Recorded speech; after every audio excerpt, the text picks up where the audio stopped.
So the last thing we got to do is put that little bar in there before we get down to the base.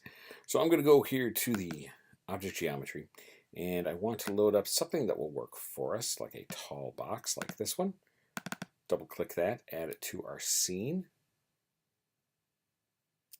Okay, and then I'm going to scale it down. Let's just move it out so we can see it. And we'll scale it down like that, make it tall. Shift A to fit it. And we're going to go about like that. Good.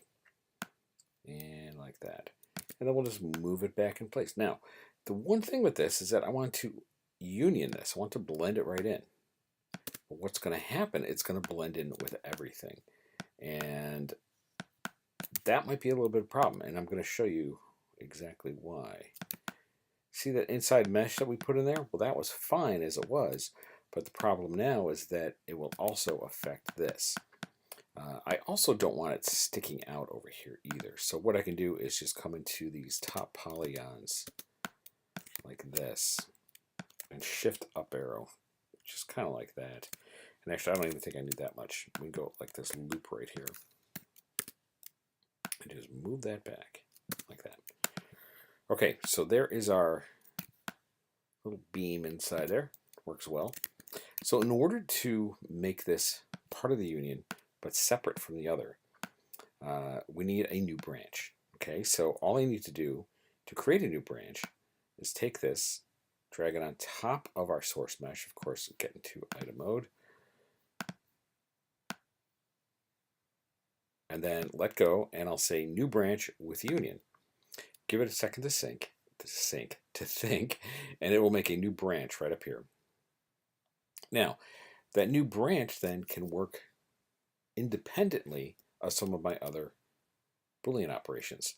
The only problem is, if you take a look, and it did a very nice job, it's blending quite well, but I know that that mesh layer in the background, let's turn these sources off,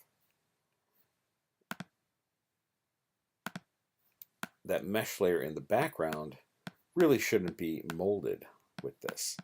Okay, so how do I get that to stop? It's molding just fine right here. Take a look at these loops right here.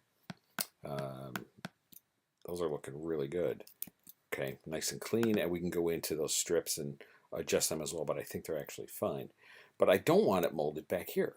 I want that to just be separate because that's going to be a little mesh screen. So that should be separate. So what I need to do is take that inside mesh out of this and put that on its own branch. So let me save this. This is version 2. We're going to go ahead and save incremental to version 3. By the way, something new from M901.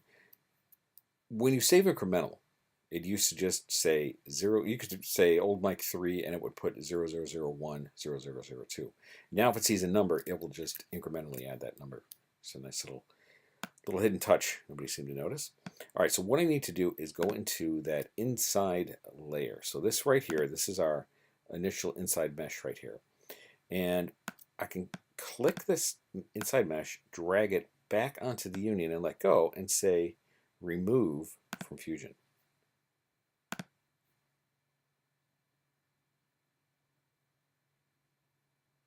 Okay, so our cut is still there.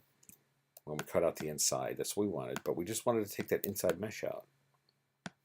All right, now if you take a look, this bar right here, this new bar that we added, is still nice and molded, but not connect to anything.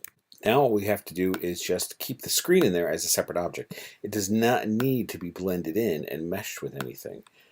It's just sitting inside there, so we can leave that alone.